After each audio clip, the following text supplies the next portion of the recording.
Hello, beautiful souls, and welcome to the Woo Curious podcast. Your map to the mystical, your key to the sacred, and your guide back home to yourself. I'm Eileen, a writer, a spiritual coach, energy healer, and slow living witch. This podcast is your invitation to explore a world where the mundane and the sacred intertwine. It's a haven for those ready to take the first steps into the realms of magic and mystery, providing a safe space for you to embark on your own enchanted journey towards healing and self-discovery. Here, I'll unveil the whispers of the mystical, the rituals often hidden in plain sight, and I'll engage in sacred conversation intended to stir your soul and lead you back into your power. I'm all about demystifying woo and witchcraft. So, whether you're a seasoned seeker or simply woo curious, I'm so delighted you've decided to join me on this journey. Let's make magic. Hello, and welcome back, Woo Crew, for another episode of the Woo Curious podcast. I am your host, Eileen, and I am joined today by Liz Tizzard. I'm so excited to have Liz here. Liz is a super duper loud, ADHD proud, wife to one, mom to two, online wellness coach. She's also recently got her yoga teacher certification training, hurrah, and is teaching yoga in the park in Bridgeland in Calgary. You're definitely going to want to come to those classes after you listen to this. Liz, welcome to the podcast. Thank you so much for being here. Thank you so much for having me. It's a massive honor, so thank you. Yeah, my pleasure, for sure. I feel like we're going to have such a juicy conversation today. And you are a listener of the podcast, so you know that I always start my conversations by asking a little bit about your journey into the woo or into spirituality and what led you to this place you are today, offering yoga, offering mindfulness, teaching, all of that kind of stuff. Yeah, so I've been reflecting a lot back on this in the last handful of months because I just graduated my yoga teacher training last month in April. And, it's crazy to think that I started my yoga journey probably about 14 years ago because my son is turning 14 in October. And I vaguely remember that I started prior to being pregnant and starting prenatal yoga. But my journey into spirituality was choppy. I was born and raised Roman Catholic, going to church every single Sunday, had value there within the family unit, but quickly kind of turned into an atheist and was just like, no, right? Like, this doesn't align with my values. I don't believe in the beliefs that are fully output, and kind of walked away from everything that felt right when it came into the land of religion, which slowly dabbled me into this land of spirituality. I am a wandering world traveler. I've been to 46 countries, a lot of them a bunch of times. And through that journey, I actually found myself chasing gods. And it sounds really crazy. And it was actually as crazy for me to be in it because, and this was probably about 7 years ago now. My life seems to show up a lot in sevens. But I found myself at the base of the Big Buddha in Hong Kong. And it was the first time in my life that things ever slowed down and my brain didn't ask anything of me. Now, being recently diagnosed with ADHD 3 years ago, that makes sense. But this quest and this mission and this desire to get to the Big Buddha was something that I didn't actually know where it came from. And then we fast forward a couple of years and I found myself at an ashram in Guatemala. No clue what an ashram was. Just saw a picture. I actually thought I was going to a yoga retreat, which is funny because my yogis that I chase around the world now, they very much said to me on day 3, like, Liz, that there was like nothing on the website that said yoga retreat. And I was like, oh, like there wasn't? And they were like, no, it's called Prana Rising. And I was like, what's Prana Rising? They're like, Life Force Rising, which the reason they were checking on me was I was in the midst of a panic attack, like my first panic attack. And the life force was rising. And then through that, showed up in Calgary and based out of Calgary for the last 20 years. We started attending Hillhurst United Church because it believed in all the beliefs that we had as a family. And everybody on this planet could show up there and just be who they were. And then, more into yoga and went on a spiritual pilgrimage through India. And same thing, right? This chasing gods of like, now we have, from religion, we have Buddha, we have Hinduism and statues of Hanuman and Shiva. And all of a sudden I'm like, oh my goodness, I'm like totally into the woo.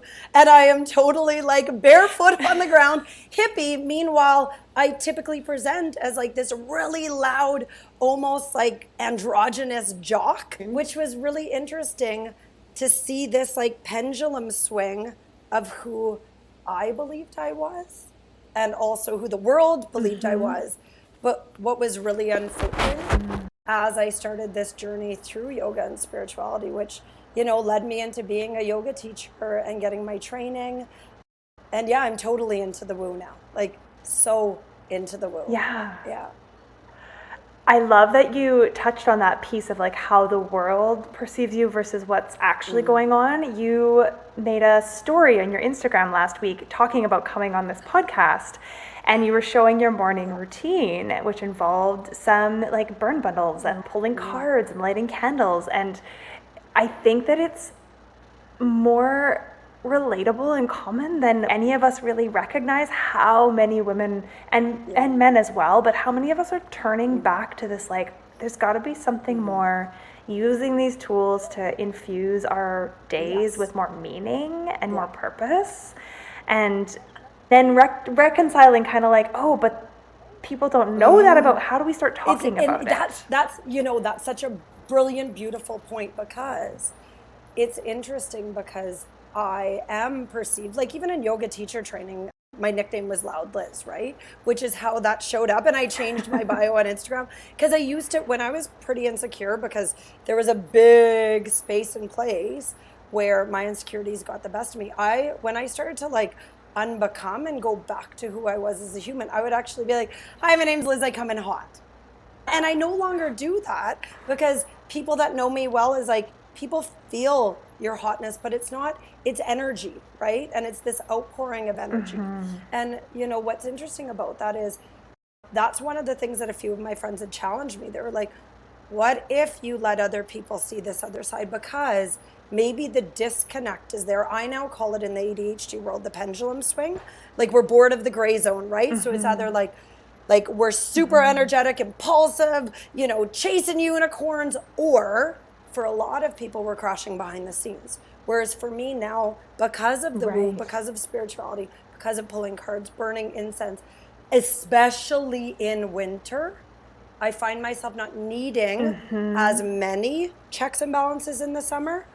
But I mean, there is the birds. Right. But that pendulum swing, instead of crashing behind the scenes and closed doors, it actually looks like regulation. Because that tapping into deeper meaning is, I think, the thing that everybody's looking for. Because, we entered this time, and I don't know if you'd agree with this, but we entered this time where there's so many women, and I'll talk about women because predominantly that's who I serve. As women, there became this big, big, big upswing where like, let's do purpose-driven work. Let's like go after our passion. Let's start these businesses. We tend to use the word small business. They're pretty big businesses for one person to run. The social media, the podcasting, the business itself, the growth, the things like that, right? They're not small businesses, but then a lot of women found themselves in this space and place where it's like, okay, but that's not sustainable. I won't be able to leave my full-time, part-time. My passion project always has to stay my passion project, passion business. So then what? Because passion is this thing that we need in our life to fill us up. And if we're not connected to something bigger than us, it kind of feels like, well, then what's this all about? Like, my kid just argued with me. My boss isn't being very kind. It's hailing on a Tuesday in May in Calgary specifically. And so it feels like, then what's this all about?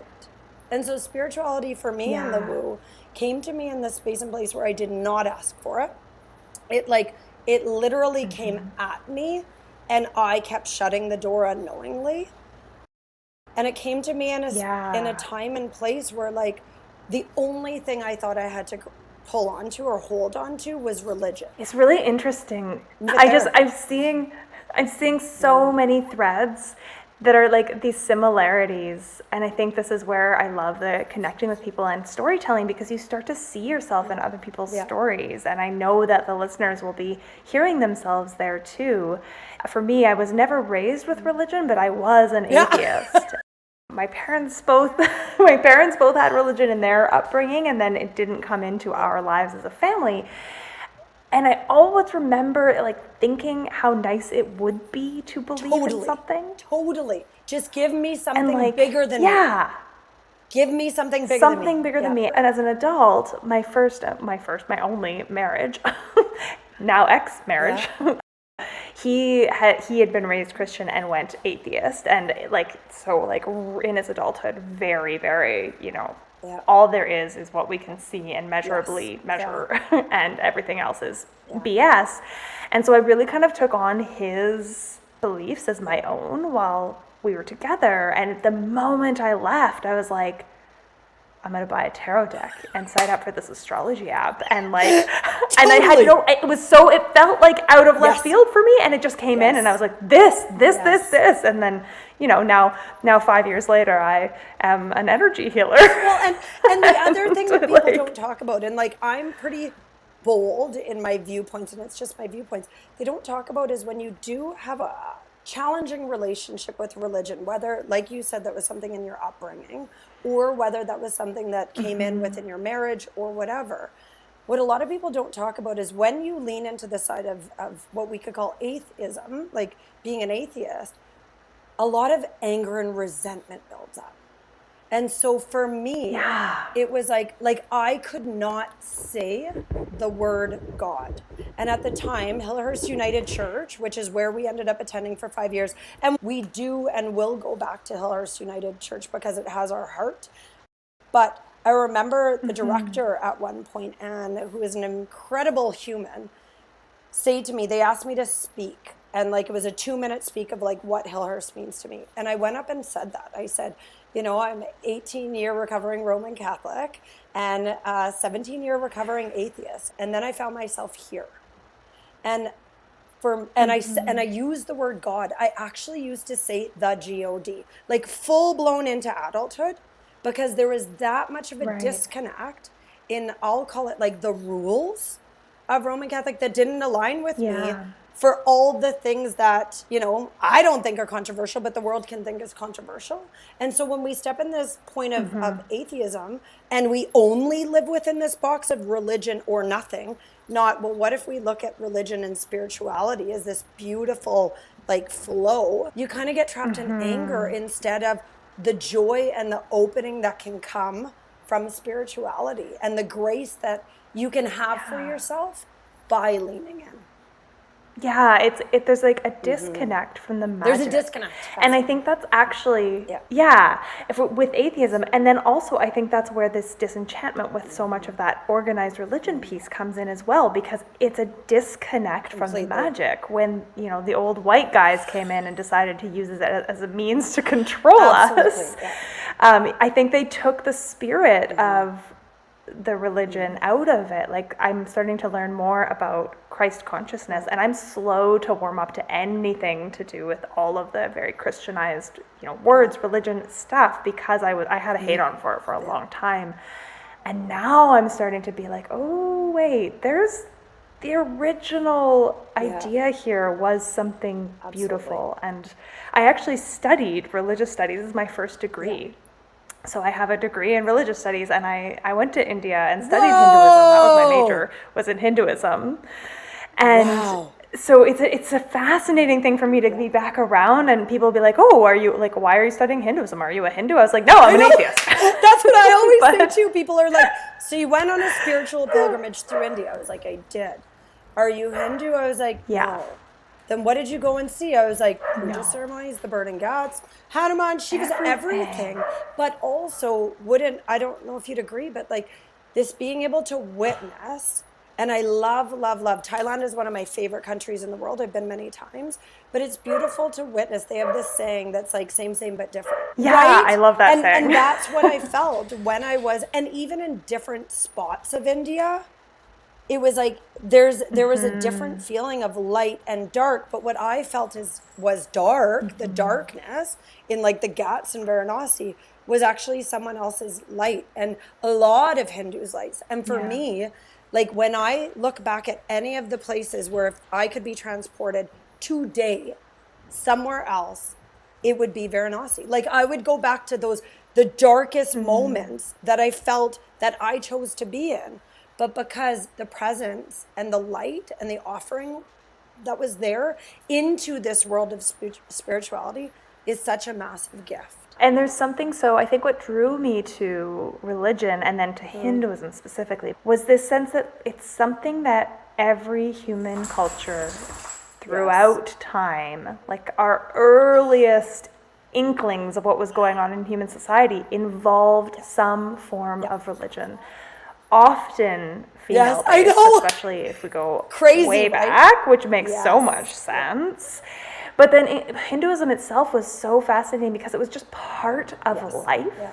It's really like, it's cultural anthropology at its finest is religious studies.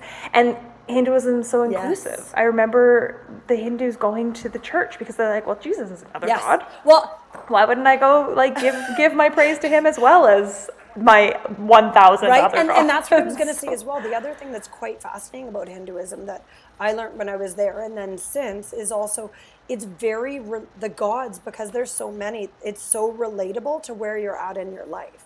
And so like even just going through my yoga teacher training, and I don't want to butcher the way I say the second one, but like I come in with Hanuman energy, right? Like leap of faith, go for it, monkey energy. Like, and so like Hanuman's my guy. Like Hanuman will be at the pearly gates. It'll be Hanuman. It'll be Snoop Dogg. It'll be the GOD. Like they'll all just be there waiting, being like, hey Liz, cool, pound it, right? Mic drop. But as I went through my yoga teach training, we had to do a 1-hour teach out, which is like, I'm just going to let this land, like quite extreme for people to do their 200-hour teacher training. Most people have the opportunity to teach for 5 to 10 minutes to the class. Where I took my yoga teacher training, it was very important that we came out and could teach a class. So as much as I was like grudgingly doing the postures and learning the training, now I value it. But I showed up for my teach out and it was Ganesh energy that was showing up. And what was so interesting about that is like, I had never even paid attention to him.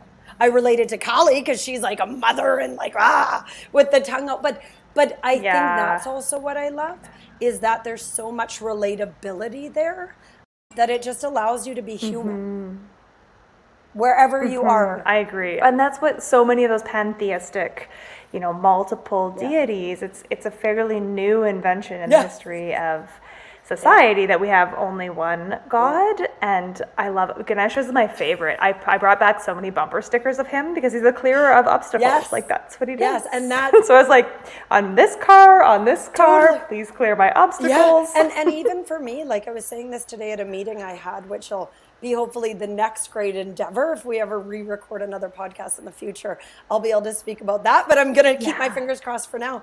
But like I didn't have that remover of obstacles. And now that I finished my yoga teacher training and fulfilled that destiny to like finish something so hefty for me as an adult, it's literally like Ganesh energy is everywhere. It's like remove obstacles, ask for what you want, go for it, like manifest, visualize. And once again, talking about the woo, when manifestation and this idea of manifestation came a little bit more into mainstream culture, I sat there and I was like, am I someone that manifests? Is that what I do? But then in therapy, let's just go there with my therapist. I remember like this was probably a few months ago and she looked at me and she goes, so like, I think we have to talk to 13-year-old Liz. And I was like, I don't want to. Do we have to? And she goes, yeah. And we were doing internal family systems, right? For those of you that don't know internal family systems or parts work, I'm not an expert on it. But essentially you ask a part of yourself you ask yourself to leave the room so they can work with the part of you who got stuck, who is in trauma, who had a turbulent time, and they speak directly to that. So I had done that with like business Liz and stay-at-home mom Liz. I had done this with ADHD. I had never done it with 13-year-old Liz. 13-year-old Liz, what I learned in that room, 13-year-old Liz, in her anger, in her wanting to be an atheist and hating Roman Catholic, in her, I just don't want to live in Thunder Bay. I need to be in a big city. I want to see the city lights. There's more out there. There's more out there. All of these big ideas. 13-year-old built this life that I'm in. She visualized this life in her anger and in her frustration every single day. And 8 years ago, I moved to this beautiful community of Sunnyside, downtown Calgary, where in one window of my house, you can see the skyscrapers, which is what 13-year-old Liz always wanted. So when I, And so when I sit there and I'm like manifesting, people asking, people like, oh, that's the woo. And it's like, yeah, but NBA players visualize. They visualize. And neuroscience. Sorry. Yes. Neuroscience is telling us that it is almost or as effective as doing the actions, is replaying it in our brain. And once again, I'll loop back to ADHD. Yeah. As an ADHD brain, we're pinging whether we want to or not, right? Things are always moving, lots of things. So if one of those lanes is like visualization and the best version of yourself, then you can actually strategize your brain to be not moving forward and living in the future, but setting yourself up for the success for the next big move.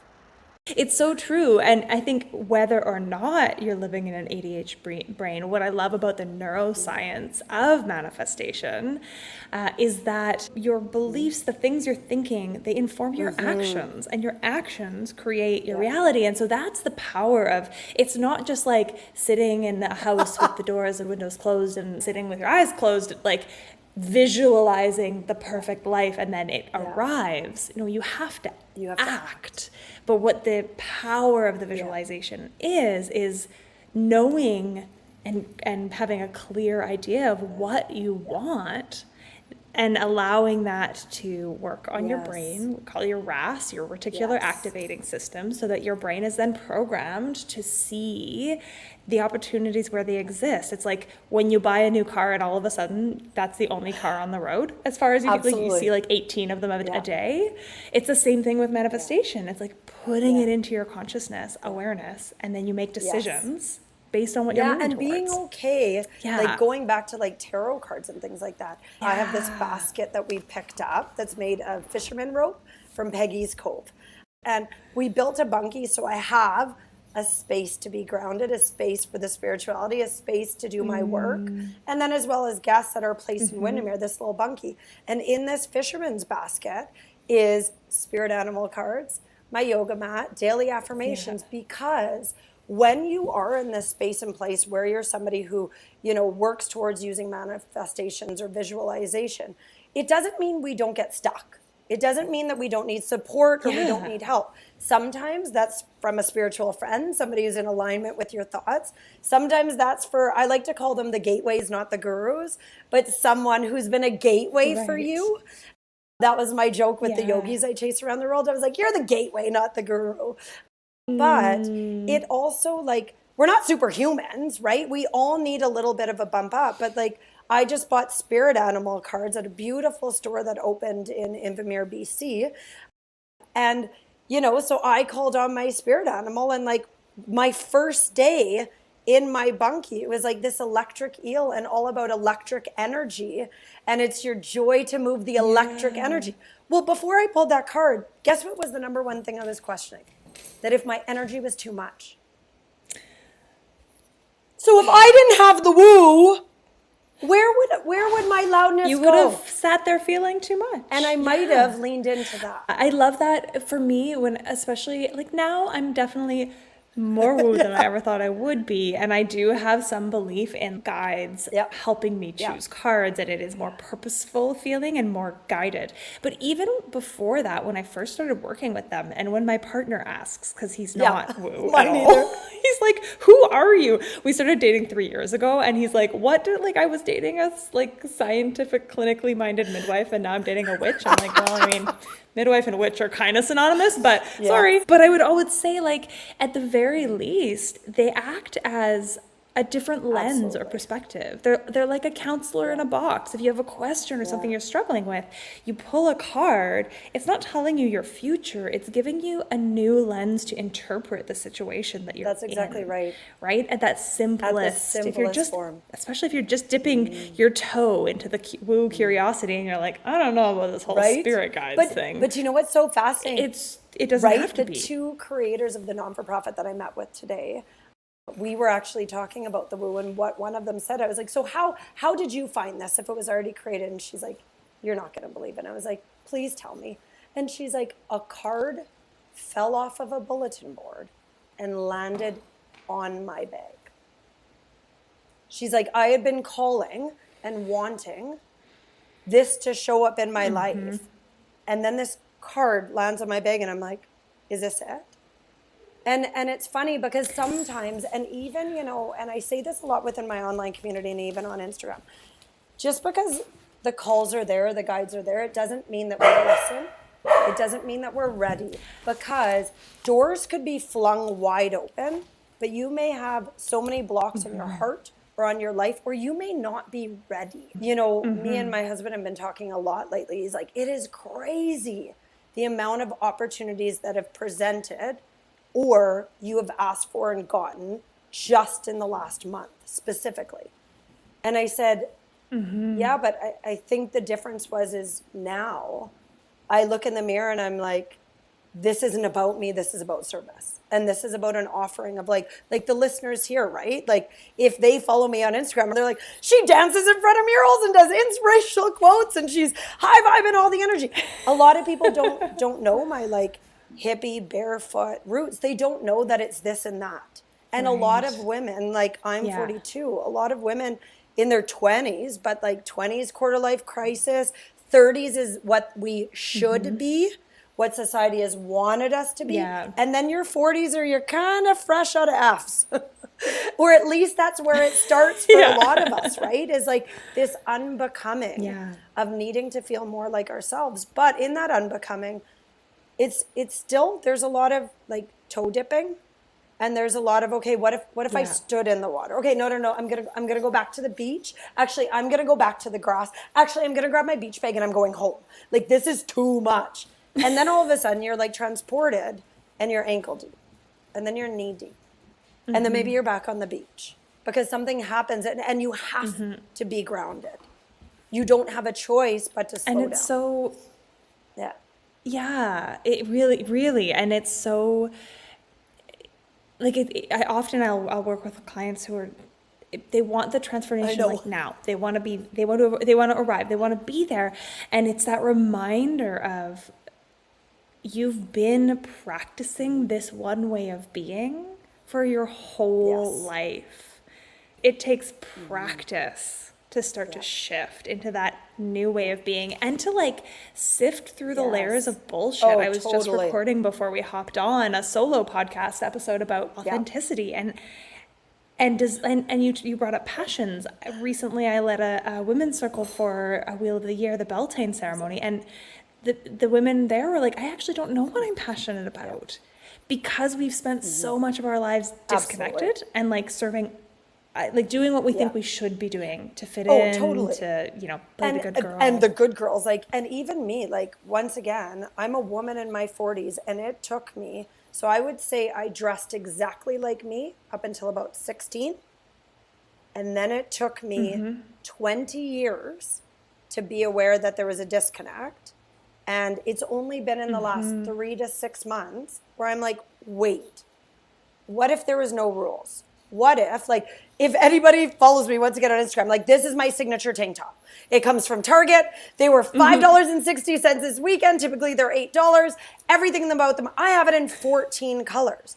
But do you know that it took me this many years to be like, could I wear dress pants instead of jeans?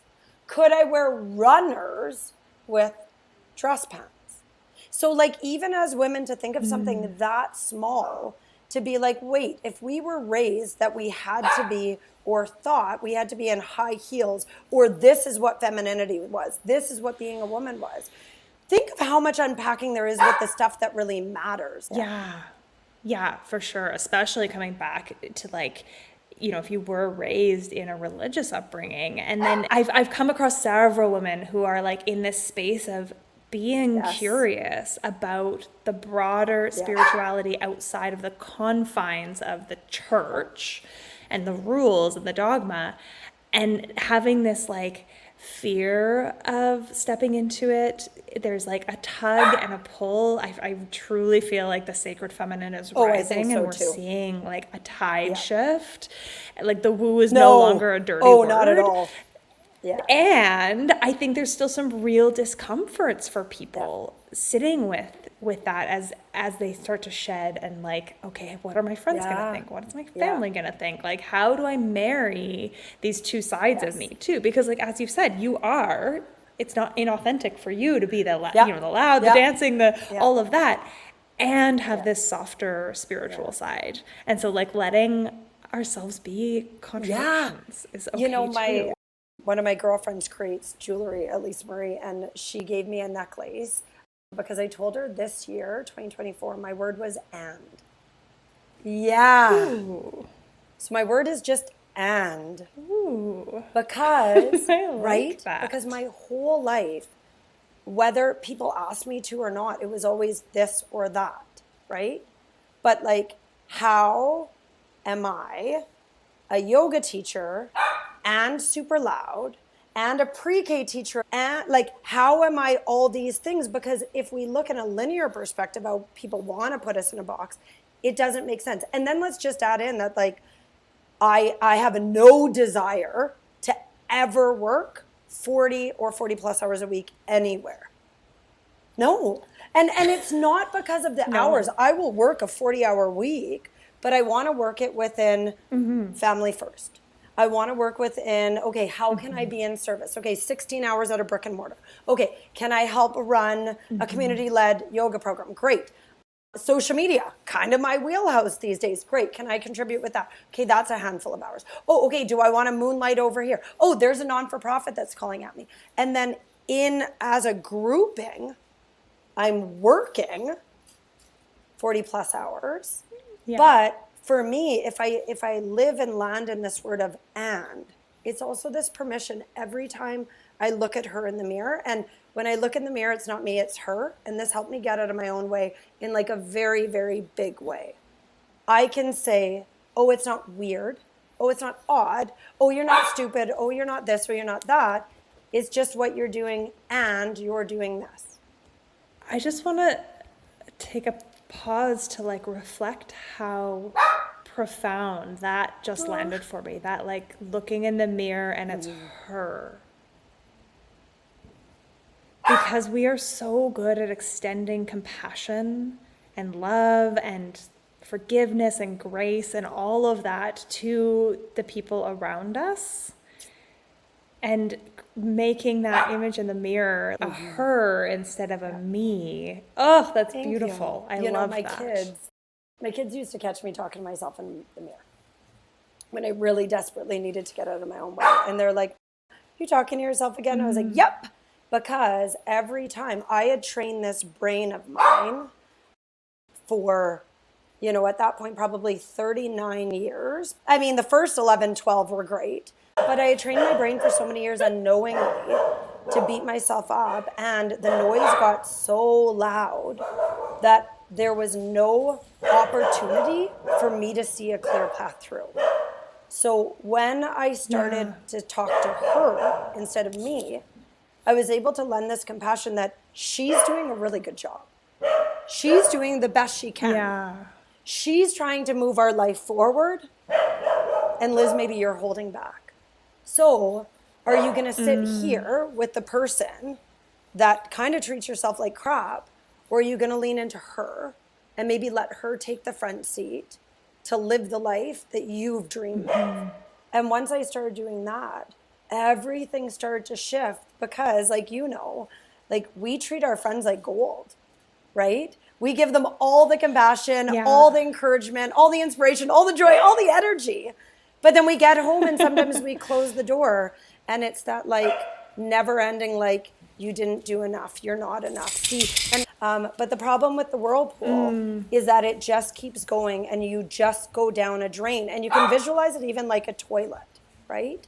And when you start flushing your own self, then you can't even rely on hope. Yeah. And it gets harder and harder to get out the further. It's like that spiral of rumination, right? You're spiraling down and it just gets darker and faster because the spiral is and you're training your brain. And so I think that's part of the value for so many people of having a friend, a mentor, a coach, somebody that they can connect into. It's part of why I offer WhatsApp support to my clients because, you know, if they're having a moment during the week, they can just reach out and have, like, you know, that somebody holding that vision for them help spiral them up instead of and sometimes it's just permission. Like, I find that with my online community as well. I always say to them, like, if you're in a bad spot or a bad moment, I would rather get a message that day than you going into this spin, because at the end of the day, all you need is someone to challenge your beliefs to remind you who you are.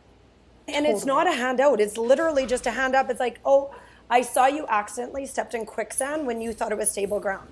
It's never our fault or their fault. It looked stable when they had that first thought.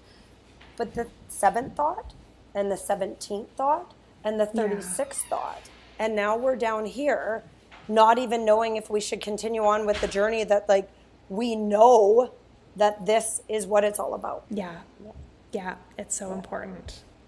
I feel like something that's so interesting to follow through your story is just this kind of bringing into relief the different facets of woo. When I start to talk to people about, like, spirituality and woo, and it's like some people get really kind of uncomfortable or they're unsure. And I think what's lovely is that as we talk to different people, it highlights how wide a range there is, right? Like, you know, you're talking about broadly spirituality or yoga or meditation, and then there's like full-on witchcraft, which would be my dream, and like spell and that would be my casting. dream to come. Just so you know, like, when you do host a circle, like, I will be there. It is interesting, and even for me, like, I don't feel like I'm not the type of witch who casts spells per se. Like, I don't have all the things. I don't have a cauldron. Yeah, I was just gonna say yet. ... But what part of what I'm really trying to share with this podcast, with all these conversations, and with the work that I do, is that, like, that piece of it doesn't have to look a certain way. You know, to be powerful. My word. So that's, you know, when I did my yoga teach out, we have peak pose, right? You work in waves. When you're building a yoga class is the ideal yoga class. And so at the 3rd peak, before we come down into relaxation, stretching, and getting ready for Shavasana, there should be a peak pose. So my peak song was Macklemore. So for those of you that do or don't know Macklemore's hip hop and a rap artist, but he also has these insanely incredible beats and lyrics around the unbecoming and around spirituality and around addiction and around understanding how if I would have known better, I would have done better, and how do we lean in. So on a surface level, people are like, when you meditate, you know, we're on the side of a mountain. Like, most of the time, if you ever see me in the winter specifically on Instagram and I share a part of, like, burning incense, or I share a part of the meditation or the journaling that I do in this book, which I think I haven't done for, 3 months because my body and brain doesn't need it. Most of the time there's like 90s rap, hip hop, or pop in my ear. Like, sometimes it's Meghan Trainor. And I'm sitting kindly and calmly. And what's also interesting is an ADHD strategy that I've started to use. And I have a feeling that there's probably some research in neuroscience about this, but I listen to a lot of music on repeat when I need to channel something out. So would people say listening to a Dr. Dre and Eminem song on repeat is the woo? No, they wouldn't. They probably wouldn't. But if you sit in a state where incense is burning, and you have a brain that's busy and needs more stimulation, and a beat that is no real different than a drumming circle to bring out energy that you need, why can't it be woo? Right? Why can't I pull cards while listening to 90s rap, while burning incense, while my 12-year-old walks in and I stop to say hi? Why can't we do and be everything that we want? Why can't we let ourselves be right? right? Why can't we let ourselves be right? It was the most impactful thing that you said on your podcast, because I think the challenge is when we just do what everybody else says we're supposed to be and do, no different than even the high heels. The challenge becomes that we never truly get to our authentic self. This is Max, everybody. He's 105. We're giving him grace these days. And so how do we become someone that's just okay? That, like, my dog has been barking for a solid 10 minutes throughout this podcast. I could stop at 10 times. The door is wide open. There's no screen. He has the ability to go, eat, drink, and do whatever he wants. But at 105 years old as a human, he doesn't have the ability to. So maybe Max just sits on my lap today. And I give him the same respect that I give myself to just be where he needs to be. And I think when we start opening up that, like, the woo and the spirituality can be whatever we want it to be. And for you, you know, saying like, oh, I'm a witch, but I don't have a cauldron yet.